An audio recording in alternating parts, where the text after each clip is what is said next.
Study notes. मैं अमित शुक्ला आप सभी दोस्तों का हार्दिक स्वागत करता हूं। जैसे कि मैंने आपको पहले वीडियो में बताया था सारी चीज़ें, यानी कि बात करेंगे तो आपका पहले वीडियो में मैंने आपको बताया 1 से लेकर 10 क्वेश्चन, यानी सुदूर पूर्व एशिया के मृदा के प्रकार और चीन के लोएस्ट क्षेत्र, जापान के भौतिक प्रदेश और सुदूर पूर्व एशिया के देश। इस तरीके से मैंने आप लोगों को 10 प्रश्न आपको बताया। और अब इस वीडियो के अंतर्गत मैं आप लोगों को 10वां यानी कि बात करेंगे 11वें क्वेश्चन में आपको सारी चीज़ें एक एक करके बताऊंगा। इसमें आपका रहेगा, मैंने आपको बताया था उस दिन कि सुदूर पूर्व एशिया के वनों के प्रकार। तो यहाँ आपका होगा सुदूर पूर्व एशिया के वनों के प्रकार के बारे में। बहुत ही बढ़िया क्वेश्चन रहेगा आपके इसमें। और दोस्तों, ये जितने भी छात्र हैं भूगोल के जो सुदूर पूर्व एशिया से संबंधित यानी कि भूगोल का तीसरा ऑप्शनल सब्जेक्ट ले रखे हैं, उनके लिए सबसे बहुत ही महत्वपूर्ण ये क्लासेस चल रही हैं। और ये क्योंकि आप लोग इसको देखना ना भूलें, क्योंकि सारे प्रश्न आपके महत्वपूर्ण है और जो आपके प्रश्न पेपर में पूछे भी जाते हैं। तो ये कोई भी नहीं पता है कि इस 10 जो मैं पढ़ा रहा हूँ इसमें से आपके 7 से 8 क्वेश्चन आपके पेपर में आ जाए, तो ये हम नहीं बता सकते और ना ही आप ही बता सकते हैं। तो यहाँ तक मेरा ख्याल है कि आप लोगों को इससे ज़्यादा कोई कुछ प्रश्न नहीं पूछे जाते हैं, और जो भी होता है बस जो मैं पढ़ा रहा हूँ इसी के अंतर्गत आते रहते हैं। तो दोस्तों, जितने भी छात्र हैं अभी हमारे वीडियो को लाइक नहीं किया तो लाइक कर दें और चैनल को ज़रूर सब्सक्राइब कर दें, क्योंकि आने वाले वीडियो आप तक पहुँच सके और आप लोग अपना क्लास आनंदपूर्वक क्लास को देख सकें। अब बात करेंगे 11वें क्वेश्चन की, यानी जो आपका 11वां क्वेश्चन है। चलिए क्वेश्चन की तरफ लेके चलते हैं आपका। तो इस तरीके से आपका मैंने 10वां क्वेश्चन बताया था, सुदूर पूर्व एशिया में चावल की कृषि के क्षेत्रों के नाम बताइए। तो मैंने यहाँ पे आपको फिर से दोबारा क्लियर करने के लिए बता दिया हूँ सारी चीज़ें, यानी कि 10वां क्वेश्चन चीन, जापान और उत्तरी कोरिया। अब आपका 11वां क्वेश्चन मैंने मुझको बताना था आपके लिए, सुदूर पूर्व एशिया में वनों के प्रकार। उत्तर है आपका जलवायु, मिट्टी एवं उच्चावच की विभिन्नता के कारण सुदूर पूर्व एशिया में वनस्पति की विभिन्नता मिलती है। यहाँ निम्न प्रकार की वनस्पतियाँ पाई जाती हैं, यानी कि इसमें कौन कौन सी वनस्पतियाँ पाई जाती हैं आइए आपको बताता हूँ। जलवायु, मिट्टी एवं उच्चावच की विभिन्नता के कारण सुदूर पूर्व एशिया में वनस्पति की विभिन्नता मिलती हैं। यहाँ निम्न प्रकार की वनस्पतियाँ पाई जाती हैं। तो इस तरीके से आप लोग को लिखना है दोस्तों। तो इस तरीके से आपका 11वां क्वेश्चन रहेगा, सुदूर पूर्व एशिया में वनों के प्रकार। अब यहाँ पे आपका आएगा जलवायु, मिट्टी एवं उच्चावचन की विभिन्न प्रकार के कारणों सुदूर पूर्व एशिया में वनस्पति की विभिन्न मिलती है। यहाँ निम्न प्रकार की वनस्पतियाँ पाई जाती हैं। कौन कौन सी है आइए आपको बताते हैं। नंबर 1 आपका आएगा मरु वनस्पति, नंबर 2 आपका आएगा स्टेपी घासें, नंबर 3 आपका आ जाएगा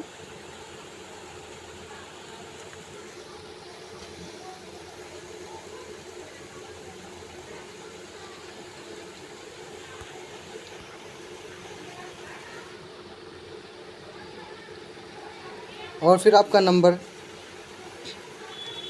4 आ जाएगा शुष्क पर्वतीय वन, नंबर 5 आपका आएगा मिश्रित पर्वतीय या पठारी वन, नंबर 6 उच्च पर्वतीय वन, नंबर 7 उष्णकटिबंधीय चौड़ी पत्ते वाले वन। तो इस तरीके से आप लोग अपना पेपर तैयार कर सकते हैं।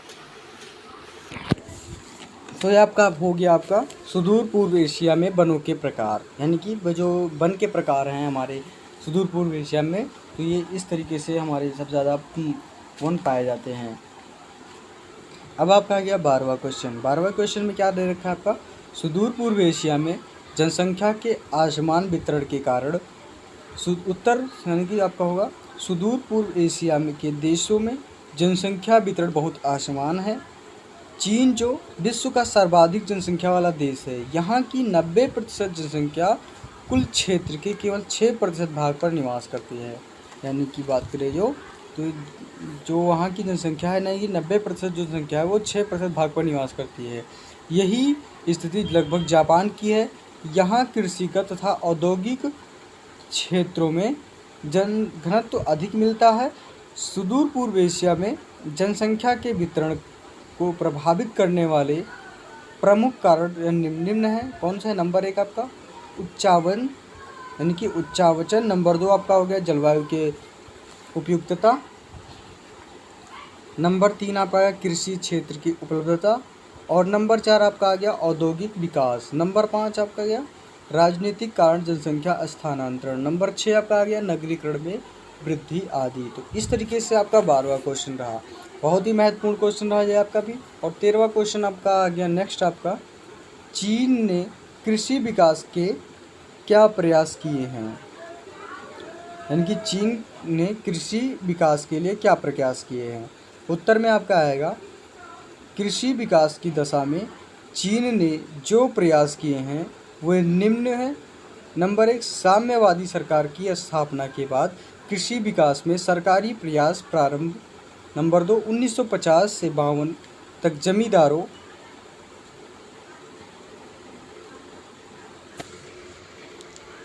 से जमीन लेकर किसानों में वितरित। नंबर 3 आपका आ जाएगा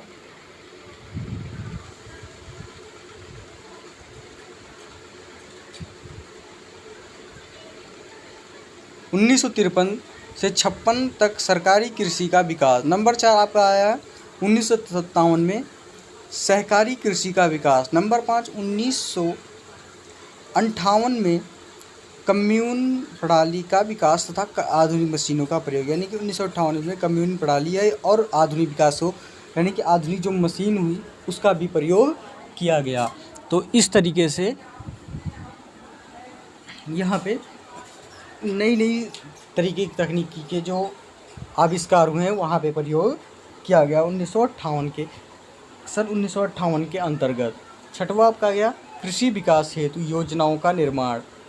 तो आपका छठा आ जाता है कृषि विकास हेतु योजनाओं का जो निर्माण होता है वो इस तरीके से है। चीन में कृषि विकास के लिए एक अष्टभुजी योजना तैयार किया गया। कौन सी है? जिसके तथ्य हैं उर्वरीकरण तथा, नंबर 1 उर्वरीकरण हो गया। नंबर 2 आपका आ जाएगा उन्नत बीज। नंबर 5 आ गया मिट्टी की उर्वरता। नंबर 6 आपका आ गया यानी कि मिट्टी की उर्वरता में वृद्धि। छठवां आ गया पौध संरक्षण। सातवां आ गया आपका कृषि कार्य में मशीनों के उपयोग में वृद्धि तथा आठवां आ गया सिंचाई सुविधाओं में विस्तार आदि। तो इस तरीके से आपका क्या रहा, चीन में जो कृषि विकास के लिए प्रयास किए हैं वो तकनीकी और सारे जो नियम कानून थे वो सारी चीज़ें बताएगी। 14वां क्वेश्चन आपका रहा जापान की कृषि की प्रमुख विशेषताएं। उत्तर में आपका आएगा जापान कृषि की प्रमुख विशेषताएं। नंबर 1 कौन सा है? नंबर 1 सघन कृषि।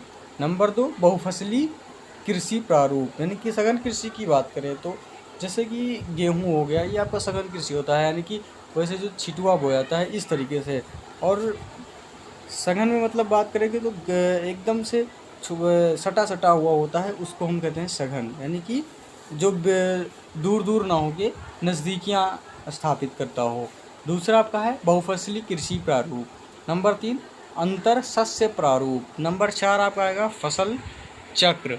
नंबर 5 आपका आएगा प्रचुर मानव श्रमयुक्त कृषि। नंबर 6 उर्वरकों की पर्याप्त उपयोग। नंबर 6 आपका आएगा सीढ़ीदार कृषि। नंबर 7 तो आपका सीढ़ीदार कृषि। नंबर 8 हो जाएगा वैज्ञानिक एवं यंत्रीकृत कृषि। नंबर 9 आपका आएगा प्रचुर उत्पादकता। तो इस तरीके से आपके जो कृषि की जो विशेषताएं हैं वो इस तरीके से उन्होंने फॉलो किया है। 15वां क्वेश्चन आपका आ गया चीन के भौतिक विभागों के नाम बताइए, यानी कि जो चीन के भौतिक विभाग हैं उनके बारे में यहाँ आपको जानकारी लेना। तो ये सारे प्रश्न आपके लिए बहुत ही महत्वपूर्ण होगा क्योंकि आपके सबसे ज़्यादा पूछे जाते हैं। और वीडियो अच्छी लग रही हो तो ज़रूर दोस्तों लाइक कर दें, और चैनल को अभी तक जिन्होंने सब्सक्राइब नहीं किया तो ज़रूर सब्सक्राइब कर दें, क्योंकि आने वाले वीडियो में मैं और अच्छे से आप लोगों को देने वाला हूँ और अच्छी क्लासें आप लोगों को प्रोवाइड करवाऊँगा। नेक्स्ट है आपका 15वां क्वेश्चन चीन के भौतिक विभागों के नाम बताइए। उत्तर है उच्चावच की दृष्टि से पूर्वी एशिया यानी कि प्रमुख स्थलखंड चीन का चौकोर पट्ट कहलाता है, जो चीन को भू आकृतिक स्वरूपों के आधार पर निम्नलिखित प्रदेशों में बांटा गया है। नंबर 1 तिब्बत की सीमावर्ती श्रेणियाँ। नंबर 2 प्राचीन स्थिर भूखंड यानी कि फुकियन मैसिफ, शांतुंग लोयातुंग मैसिक तथा ताइहांग खियांग मैसिफ। अब तीसरा आपका आएगा मोड़दार पर्वतों का पूर्व पश्चिम क्रम। नंबर 4 आपका आता है अभिनव बेसिन द्रोणी।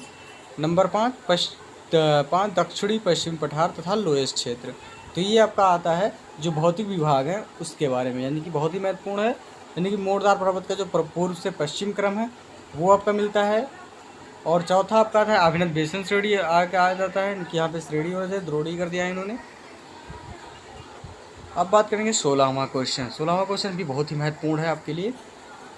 16वें में है चीन के प्रमुख औद्योगिक प्रदेश। उत्तर है आपका वर्तमान विश्व में चीन एक औद्योगिक शक्ति के रूप में उभर रहा है जो न केवल स्वयं की आवश्यकताओं की पूर्ति करता है बल्कि एशिया एवं अफ्रीकी देशों को भी औद्योगिक उत्पादन निर्यात कर रहा है। चीन के प्रमुख औद्योगिक प्रदेश निम्न है। नंबर 1 शंघाई वुहान प्रदेश। नंबर 2 उत्तरी पूर्वी औद्योगिक प्रदेश, यानी जो शंघाई और वुहान प्रदेश है ये सबसे औद्योगिक क्षेत्र का सबसे प्रमुख केंद्र माना जाता है और यहाँ पे सारी चीज़ें आपको मिलेंगी। दूसरा आपका है उत्तरी पूर्वी औद्योगिक प्रदेश। तीसरा आपका है बीजिंग टिएट्सिन औद्योगिक प्रदेश। यहाँ केंटन, हांगचाओ, नानकिंग, सिंगताओ, आंसान, हार्बिन, क्यामते, बीजिंग, ताइयुआन और आदि प्रमुख केंद्र हैं। तो ये इनकी जो प्रमुख केंद्र है और इनकी जो प्रमुख केंद्र माना जाता है वो शंघाई के वुहान प्रदेश माना जाता है। 17वां आपका है जापान के प्रमुख चावल उत्पादक क्षेत्र, यानी कि जापान को जो चावल उत्पादक क्षेत्र मानते हैं, आइए आपको बताते हैं। इसमें आपको यहाँ पे आपका रहेगा जापान के कुल क्षेत्र के 64% भाग चावल की कृषि की जाती है। जापान में कुल क्षेत्र जो कृषि के क्षेत्र है वहाँ पे 64% चावल की कृषि की जाती है, जहाँ यहाँ चावल की कृषि मैदानों एवं पर्वतीय ढालों पर सीढ़ीदार खेत बनाकर की खेती की जाती है। चावल उत्पादक प्रमुख क्षेत्र नदियों की घाटियाँ, समुद्र तटीय मैदान तथा डेल्टाई प्रदेश है। चावल उत्पादक प्रमुख क्षेत्र हैं नंबर 1 कौन सा मध्यांशु, नंबर 2 दक्षिणी पश्चिमी क्यूशू तथा शिकोकू द्वीप। ये 3 सबसे महत्वपूर्ण हैं आपके पेपर में जो आपके सबसे ज़्यादा पूछे जाते हैं और यही जानकारी आपको मिलनी भी चाहिए।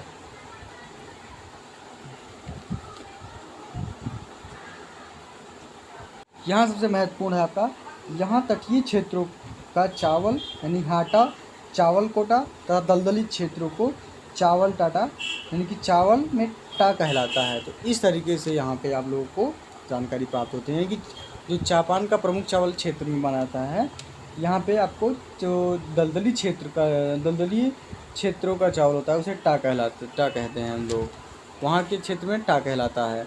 अब आपका 18वां क्वेश्चन आ गया जापान के प्रमुख मत्स्य क्षेत्र। उत्तर में आपका आएगा जापान के 3 मछली पकड़ने वाले क्षेत्रों में से एक है। यहाँ मछली पकड़ने की सभी अनुकूल भौगोलिक परिस्थितियाँ मिलती हैं। जापान के प्रमुख मत्स्य क्षेत्र निम्नलिखित हैं। नंबर 1 आपका आएगा होक्काइडो क्षेत्र। यहाँ से समस्त जापान की 23% मछलियाँ पकड़ी जाती हैं, यानी कि होक्काइडो क्षेत्र से 30% मछलियाँ पकड़ी जाती हैं। नंबर 2 पूर्वी टोहोकू क्षेत्र। नंबर 3 आपका आएगा उत्तरी क्यूशू में नागासाकी तथा पश्चिमी हांसू में शिमोनोसेकी क्षेत्र में। तो यहाँ के क्षेत्र में जो आपका उत्तरी क्यूशू में नागासाकी होगा और पश्चिमी हांसू में आपका शिमोनोसेकी क्षेत्र। चौथा आपका आएगा मध्य हांसू का टोकाई कांटो क्षेत्र। तो इस तरीके से आपका जापान के जो प्रमुख मत्स्य क्षेत्र हैं उत्पादन करने वाले ये आपके 4 रहेंगे। सबसे महत्वपूर्ण आपका स्थान ये रहेगा। तो 19वां क्वेश्चन आपका रहेगा चीन के प्रमुख पर्वतों के नाम बताइए। चीन का जो प्रमुख पर्वत है वो कौन सा है, आइए आपको बताते हैं।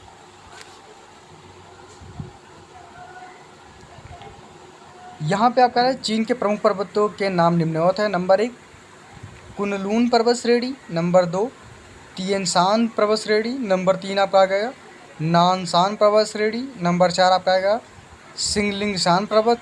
नंबर 5 चियांगसाई पर्वत और नंबर 6 हाइयांग पर्वतमाला। नंबर 7 टांग लगा पर्वत श्रेणी।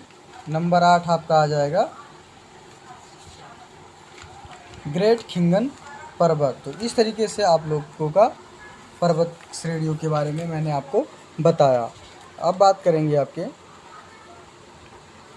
20वें क्वेश्चन की तरफ रुख करते हैं, यानी 19वें क्वेश्चन की तरफ रुख करेंगे।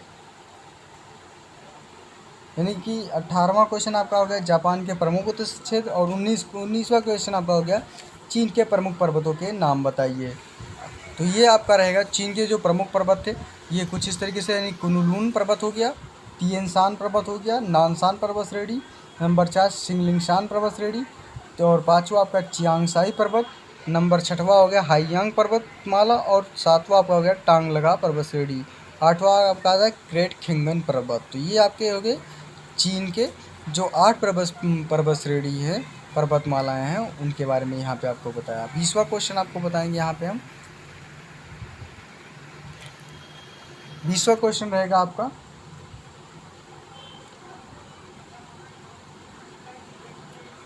प्रश्न 20 है आपका चीन की प्राकृतिक वनस्पति। यहाँ पे चीन की जो प्राकृतिक वनस्पति है उसके बारे में यहाँ पे आपको बताएंगे हम।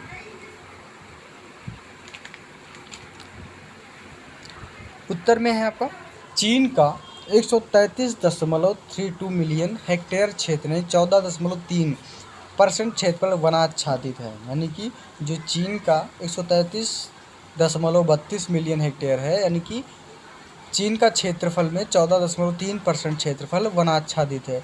चीन का उत्तरी पूर्वी भाग वन संपदा की दृष्टि से सर्वाधिक संपन्न है। चीन की वनस्पति को अधोलिखित 10 प्रकारों में वर्गीकृत किया गया है। कौन कौन से, आइए आपको एक बार रुक करते हैं। पहला आपका आता है नंबर 1 उष्णकटिबंधीय चौड़ी पत्ती वाले वन, नंबर 2 आपका आता है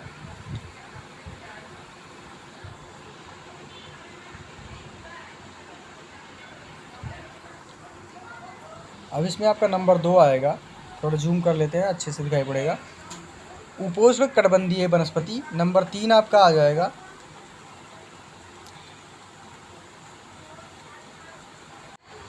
अब नेक्स्ट आपका आ जाएगा तीसरा क्वेश्चन, तीसरा नंबर आपका उच्च पर्वतीय वनस्पति। नंबर 4 आपका है जेचुआन घाटी वनस्पति। नंबर 5 आपका आ जाएगा मिश्रित पर्वतीय या पठारी वन। तो इस तरीके से आप लोग अपना क्लियर कर सकते हैं। छठवां आपका आ जाएगा शुष्क पर्वतीय वन, यानी कि छठवां आपका शुष्क पर्वतीय वन। सातवां आपका आ जाएगा अर्धमरुस्थलीय झाड़ियाँ। नंबर 8 स्टेपी वनस्पति। नंबर 9 आपका आ जाएगा मरुस्थलीय वनस्पति। नंबर 10वां आपका नदी घाटियों की वनस्पति। प्रश्न आपका 11वां आ गया, जापान के 5 नगरों के नाम बताए। बहुत ही महत्वपूर्ण क्वेश्चन होगा यहाँ पे आपका, और कुछ इस तरीके से आपका रहेगा, यानी कि 22 क्वेश्चन मैं आपको यहाँ पे बताऊँगा। 21 है आपका 21 नंबर क्वेश्चन, जापान के 5 नगरों के नाम बताइए। नंबर 1 जापान के 5 नगरों के नाम निम्नलिखित हैं। कौन कौन से? Number 1 Nagasaki, number 2 Hiroshima, number 3 Kyoto, number 4 Tokyo, number 5 Osaka. तो ये जापान के जो 5 प्रमुख नगर हैं, ये आपके सबसे ज़्यादा प्रश्न पूछे जाते हैं पेपर में आपके। तो ये भी आपका प्रश्न, यानी कि 2022-21 का क्वेश्चन पेपर उठा के देखते हैं तो उसमें आपको ये पेपर का क्वेश्चन मिलता है। अब आपका नेक्स्ट क्वेश्चन आ गया 22वां नंबर। बहुत ही महत्वपूर्ण क्वेश्चन आपका ये रहेगा, जापान में पाई जाने वाले प्रमुख वनस्पति प्रकारों का उल्लेख कीजिए। उत्तर में आपका रहेगा जापान के विभिन्न जलवायु कटिबंधों में पाई जाने वाले वृक्षों के प्रमुख विशिष्टताओं के आधार पर जापानी वनों को 3 बड़े प्रकारों में विभाजित किया जा सकता है। कौन कौन से? यानी कि जापान के जो विभिन्न जलवायु है उसके जो कटिबंधी हैं उसमें पाए जाने वाले जो वृक्ष के प्रमुख विशिष्टता, यानी कि उसके जो प्रकार हैं, महत्वपूर्ण जो बिंदु हैं, उनके आधार पर जापानी वनों के 3 बड़े प्रकार में विभाजित किया जाता है। कौन कौन से हैं जो विभाजित किया गया है? नंबर 1 आपका है शीतोष्ण कटिबंधीय कोड़धारी वन। नंबर 2 आपका आता है शीतोष्ण कटिबंधीय मिश्रित वन। नंबर 3 उपोष्ण कटिबंधीय, यानी कि चौड़ी पत्तीदार वाले पर्णपाती वन। तो ये 3 आपके बहुत ही महत्वपूर्ण हैं इस पेपर से संबंधित में। तो इसी के साथ दोस्तों ये पेपर आपका कंप्लीट हुआ। मैं अगली वीडियो के साथ ज़रूर उपस्थित हूँगा, और इसमें से कुछ आपके बच गए हैं क्वेश्चन जो मैं अगली वीडियो में आपको निर्धारित कर दूँगा। तो ये सारी चीज़ें क्वेश्चन जो आपके अतिलोकप्रिय प्रश्न के पेपर चल रहे हैं, तो इसमें आपको बहुत ही महत्वपूर्ण क्वेश्चन आपके पेपर में रहेगा और लाभदायक भी रहेगा, क्योंकि इसमें से आपके सबसे ज़्यादा क्वेश्चन फंसेंगे आपके लघुत्तरीय यानी कि बात करेंगे अतिलघुत्तरीय प्रश्न में 2 नंबर वाले में। 10 नंबर का क्वेश्चन आता है, अगर आप 25 में से 10 क्वेश्चन 25 में से अगर देखते हैं क्वेश्चन तैयार करते हैं तो आपका आराम से 10 क्वेश्चन मिल जाएगा इस पेपर से। तो वीडियो में अगली वीडियो के साथ ज़रूर उपस्थित होऊंगा। इसी के साथ जय हिंद दोस्तों। और हाँ, अगर आपको वीडियो के PDF की ज़रूरत है तो आप लोग हमारे YouTube डिस्क्रिप्शन बॉक्स में चैनल में टेलीग्राम का लिंक दिया गया है, वहाँ से आप लोग PDF प्राप्त कर सकते हैं।